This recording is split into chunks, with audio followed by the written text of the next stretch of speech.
In this video, I do a quick review of the Rokinon 12mm f2 lens for Canon mirrorless cameras and look at some photo and video examples and talk about the pros and the cons.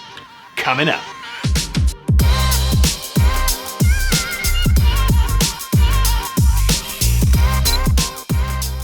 Hey, what's up? Sean here with Think Media, bringing you the best tips and tools for building your influence with online video. And on this channel, we do a lot of strategy videos as well as tech gear reviews, just like this one. So if you're new here, consider subscribing. And hey, at any point during the video, check out show notes and links in the YouTube description below. We'll list out all of the cameras and gear used for the video and anything else we may have missed. Let's jump into the review. So we recently purchased this Rokinon 12mm lens to use with the Canon M6 and the Canon M100 because it kind of fills a space that you can't find when you are shopping for the EF-M lenses. And that's actually kind of Rokinon's goal. They are kind of known for having budget affordable lenses that are at odd and unique focal lengths that sometimes have cool features like things that are very fast, like f2 on this lens. And we've been testing it out, but let's talk a little bit about the results. First of all, let's talk about price. Now this lens comes in at $299 retail here in the US. However, you can shop around on eBay and find some completed listings anywhere from like $150 to maybe $250, and even Amazon warehouse deals for around $230 here in the US. And now you would be comparing that to the Canon wide angle lens that we're actually shooting with right now, the 11-22. That lens retails for $399. And of course, one of the big differences being, besides this is a fixed focal length, is that that lens starts at f4. This one starts at f2, so that gives you some options for low light, for a little more background blur, and things like that. Now, one of the reasons why this lens is so affordable is there isn't any autofocus. So all focus is gonna be manual for photo or video mode, but this is definitely overcomeable with focus peaking and with focus assist. And so when shooting on the M6, we did some tests. We would just turn on focus peaking and it really let us see, everything that was in focus. And so it's a lens that is not perfect for every situation, but if you use features like that, you can definitely get tack sharp results out of it when you set up your shots. So first of all, let's talk about video and actually do a test right now. So right now, this footage is being shot on the Canon M6 with the 11-22mm lens, and we have it zoomed in just a bit to try to kind of match that 12. And of course, it's at f4. And so let's cut over right now and see how the Rokinon looks right in this situation. All right, so right now you are seeing the Rokinon on the Canon M6 at f4, but let's actually switch over to f2 because it stops lower than the actual Canon lens, and we'll even be able to see what kind of bokeh it creates and things like that. Okay, so here's a quick example of f2 on the Rokinon on the M6.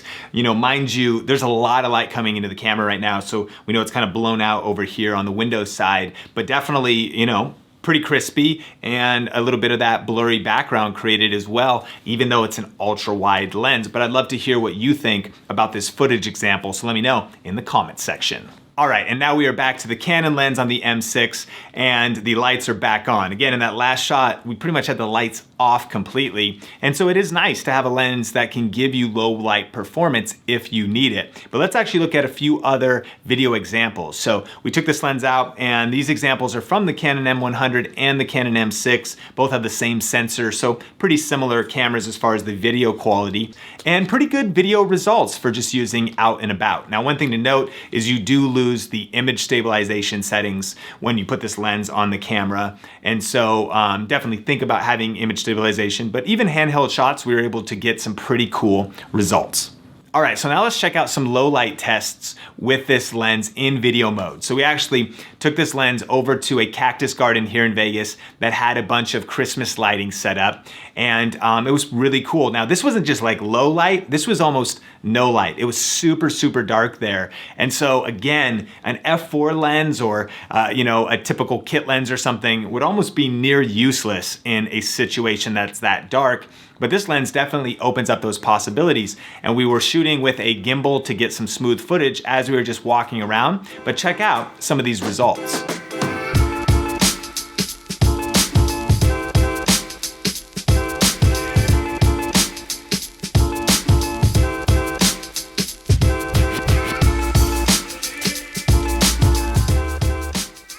And then finally, we did do some photo tests as well with this lens. Now, it is a super wide angle field of view, so some of the architecture shots here you can see are pretty, massive, right? And it definitely has that effect, but the lens is pretty tack sharp. It's really crispy, and also something that could definitely be used for landscape, potentially photography and things like that. And I know a lot of people normally wouldn't use a lens like this for portraits or for shooting people, but if you do want some kind of vibey, creative, ultra wide shots, this lens had some pretty cool results as we were just kind of testing it out and having fun with it down on the Las Vegas Strip. So I'd love to know, what you think about some of these photo examples in the comment section as far as the Rokinon's performance. And again, it's important to note that because the lens doesn't have autofocus, it is not good in every situation. If you need to, run and gun and get tack sharp focus relying on autofocus, this would not be the lens to be using in that moment. But with focus peaking and focus assist, and when you have time to actually compose your shot or compose your subject, it's really not a big deal, and you can pull a lot of performance out of it without breaking the bank because the lens is super affordable for the results. So what comes in the box? Well, all of the basics. You get the lens, you get the rear cap, the lens hood, and a little bag. And so as far as my final thoughts on this lens, we think that it's pretty cool. Again, having that aperture at f.2, it definitely fills a gap that you can't really get anywhere else with the EF-M Mount lenses. Definitely if you were shooting weddings or events, and especially if you wanted to put your camera on a gimbal and get an ultra wide shot, you can just set it to infinity focus in those scenarios and you're pretty much good to go to get kind of a nice crispy, wide motion kind of vibe if you're using a gimbal. And then maybe a lens that you can include in your bag for a few creative photos, for some creative video clips.